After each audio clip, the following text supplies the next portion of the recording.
Driss Xiques est l'invité du Goethe-Institut Marocco. Ancien journaliste, écrivain, dramaturge, Driss Xiques est directeur d'Economia, centre de recherche à HEM. Il a bien voulu partager avec nous une première analyse de la crise provoquée par le virus Covid-19 au Maroc et dans le monde, et partager ses doutes et ses craintes sur l'avenir post-Covid. Quel sens donner à cette crise? J'aimerais d'abord prendre le mot sens comme signification. Il y a une double signification de la crise qui est celle de la tension et de l'opportunité. Il y a clairement une tension de plus en plus palpable entre l'espace privé et l'espace public. Alors que la question du retour vers l'espace domestique, le repli en l'espace intime est en vogue depuis une dizaine d'années, cette crise lui a donné un nouvel élan. Mais en même temps, les inquiétudes sur l'ouverture de l'espace public, surtout dans des pays qui sont à mi-chemin sur la question démocratique comme le nôtre, se posera de plus en plus fortement. Pourquoi? Parce que cette crise a permis aux États de déployer en même temps leurs capacités de protection, d'expertise, de, de réactivité, mais en même temps, elle leur a donné la chance de déployer une capacité autoritaire. Cette capacité-là peut devenir un argument pour justifier l'autoritarisme au nom de l'efficacité. Et c'est là où la grande question qui se pose à nous à partir de cette crise, c'est est-ce que l'expérience de l'efficacité autoritaire ne va pas donner un nouvel élan à l'autoritarisme. Le deuxième la deuxième acception du mot sens est celle d'orientation.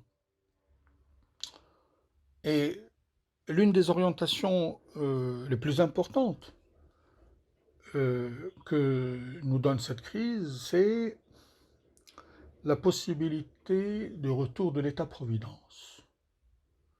Et donc, de plus en plus d'investissements dans l'école publique, la santé publique, la mobilité, les transports, etc., etc., qui ont été délaissés depuis le consensus de Washington. Je ne suis pas sûr que cette voie-là va être empruntée de manière automatique, ni de manière gratuite. Mais l'autre orientation qui me semble aussi importante, c'est la centralité de la raison écologique. C'est que nous prenions soin du monde que nous habitons ensemble. Mais là aussi, alors que depuis des années, il y a des tergiversations très fortes à ce niveau, je ne suis pas sûr que les raisons géopolitiques et géoéconomiques vont être mis au second plan et que, comme ça, de manière automatique, la raison écologique va primer. Mais il est clair que l'agenda écologique va pouvoir être beaucoup plus saillant qu'il ne l'était avant. Derrière ces différentes questions, à mon sens, il y a une grande bifurcation qui s'annonce entre le modèle chinois et le modèle américain, entre un modèle centralisateur et un modèle libéral. Jusque-là, la bataille entre les deux modèles était sous-jacente, perceptible de manière intermittente. Aujourd'hui, elle est au cœur des débats Elle pose des questions sur le rapport de l'État et la société.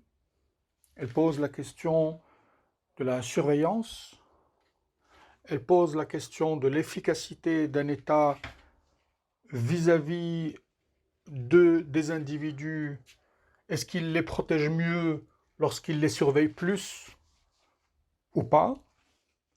Et donc, cela va donner un nouvel élan aux questions sur le numérique, sur le tracking, sur la protection des données personnelles, sur la centralisation des data et bien entendu sur l'usage des réseaux sociaux.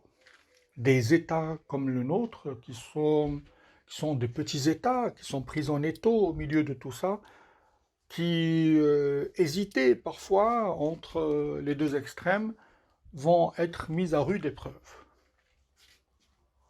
Et du coup, la question qui va se poser à nous, c'est comment l'épreuve du Covid va faire pencher la balance dans le débat demain sur la question des libertés, sur la question de la sécurité et sur la question du gouvernement des données.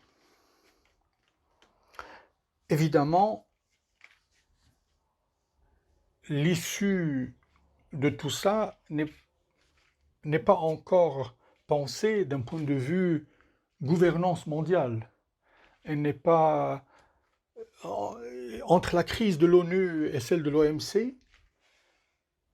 Je ne suis pas sûr que nous ayons déjà pensé à comment arriver à une gouvernance plus rationnelle qui tienne compte des équilibres mondiaux, qui ne laisse pas derrière des pays du Sud qui ne sont pas suffisamment préparés au monde qui vient, qui tiennent compte aujourd'hui des tentations de souverainisme et de démondialisation, non seulement par rapport aux échanges commerciaux, mais par rapport à l'humain et par rapport aux capacités de développement qui s'opposeront à nous.